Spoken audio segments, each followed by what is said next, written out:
Data Sistem Pengolahan Sampah Nasional hingga pertengahan April 2025 mengungkap fakta mencengangkan.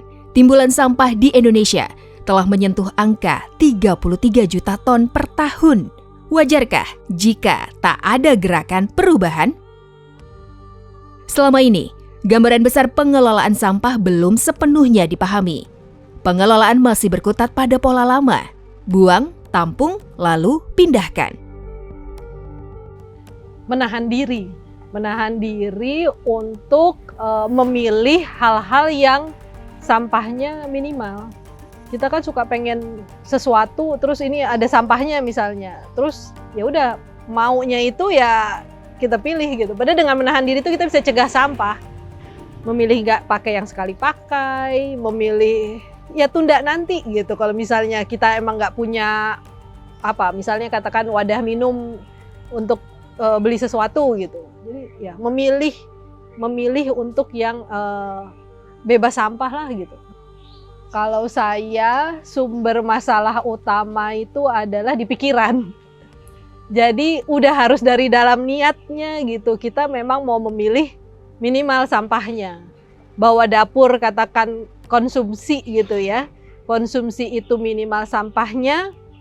Iya, karena konsumsi itu paling banyak. Tapi kan konsumsi kita nggak selalu di dapur pribadi. Bisa jadi konsumsi kita ada di dapur orang lain. Nah, kita harus pilihnya yang minimal sampahnya. Kalau nggak kita ya tetap aja. Salah satu yang dikurangi memang sampah konsumsi yang paling jadi sumber sampah.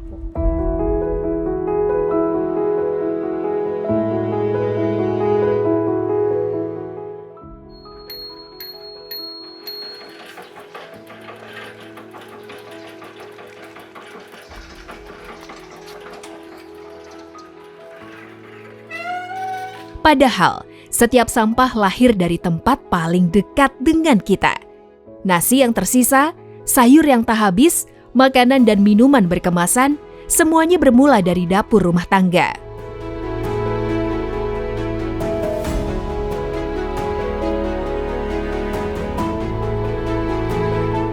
Di tangan Ibu Santi, sampah tidak diberlakukan sebagai akhir dari sebuah proses. Sampah dianggap memiliki nilai, diolah menjadi kompos atau disalurkan agar tidak langsung berakhir di tempat pembuangan akhir.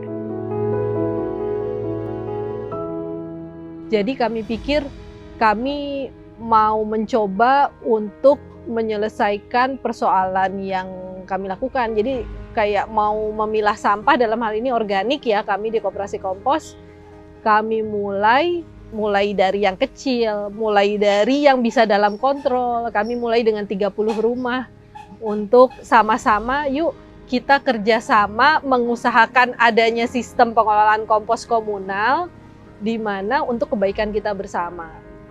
Jadi di sistem Koperasi Kompos ini kami membuat pembagian, jadi kita sepakat bekerja sama dan berbagi peran. Rumah dari anggota itu adalah rumah tangga yang dia siap berkomitmen untuk pilah sampah dapurnya terpilah.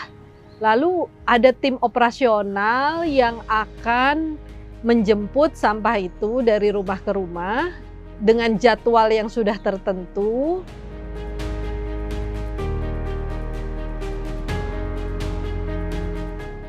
Sistem yang dirintisnya dibangun secara bertahap dengan dukungan basis data. Dari data inilah pengelolaan dapat diukur, dikontrol, dan dievaluasi. Alurnya dimulai dari rumah. Sampah dipilah sejak awal, lalu dikumpulkan secara terjadwal. Penjadwalan ini disesuaikan dengan waktu proses pengolahan sampah organik menjadi kompos.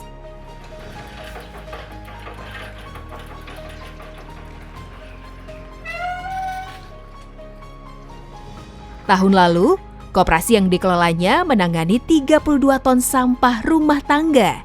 Rinciannya, 18 ton sampah rumah tangga organik, 8 ton sampah daun, dan sisanya merupakan sampah anorganik.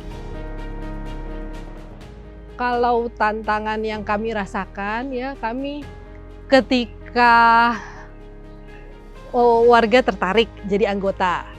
Lalu karena data mereka merasa berkontribusi mengajak lagi tetangga yang lain gitu, karena ingin jadi lebih banyak lagi yang terlibat gitu.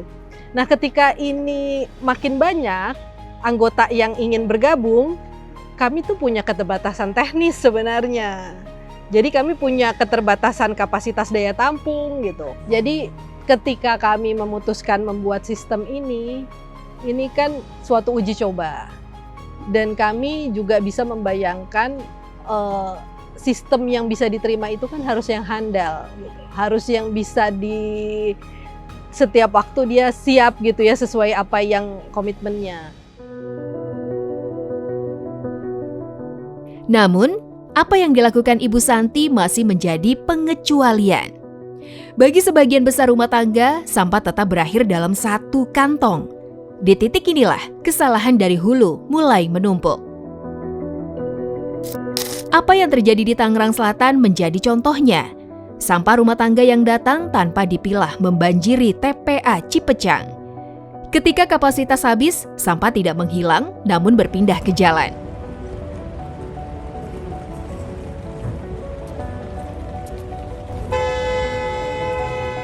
Di Bantar Gebang, pengolahan bukan hanya penimbunan, ada RDF, landfill mining, dan pembangkit listrik.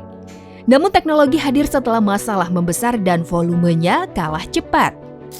Jika sampah rumah tangga mampu dipilih dan dipilah sejak awal, alur di hilir akan berubah. Sisa makanan jadi kompos, material bisa didaur ulang, residu berkurang drastis. Beban ke TPA menyusut sebelum truk bergerak. Kami memang buat si koperasi kompos ini konsepnya itu berbasis data.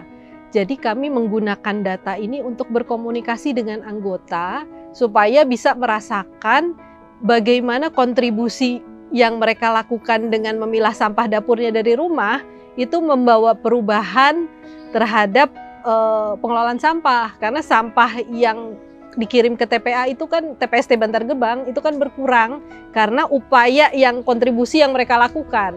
Jadi kami kirimkan data itu sebagai aliran informasi balik. Jadi kami komunikasinya tuh bukan sekedar bahwa ya terima kasih sudah mengurangi sampah, tapi kami kan bilang terima kasih misalnya kayak tahun ini sudah ikut mengurangi 32 ton sampah sepanjang 2025 gitu.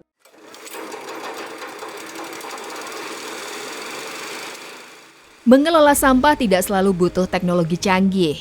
Kadang ia hanya butuh keputusan kecil yang konsisten. Memilih dan memilah di rumah, mengurangi dari sumber, menyisakan hanya yang benar-benar yang tidak diolah. Jadi konsistensinya itu yang utama sih karena kami punya tujuan gitu. Kami tahu bahwa persoalan sampah ini ya akan jadi masalah kalau nggak melakukannya. Ini cuma menunda persoalan ke masa yang akan datang. Jadi ya ini emang sesuatu yang harus diperjuangkan gitu untuk hidup kalau misalnya mau adil dan lestari ya. Karena kita tahu tadi persoalan sampah itu persoalan yang kompleks dan itu kontrolnya nggak di satu pihak. Artinya ini tiap-tiap pihak ini perlu mengubah caranya mendengar dan bicara. Jadi harus bisa berkomunikasi. Kalau semua pola pikirnya ngelihatnya itu bukan dalam suatu sistem yang kompleks, perubahan itu perlu dilakukan dengan pertama kali menyadari kita bagian dari sistem yang ingin kita ubah. Jadi kalau kami di sini menyadari bagian kami, jadi kami berusaha membuat sistem yang berjalan untuk mencapai tujuan pengurangan sampah. Selama tidak ada langkah pencegahan baik dari dapur, gunungan sampah di hilir akan terus tumbuh.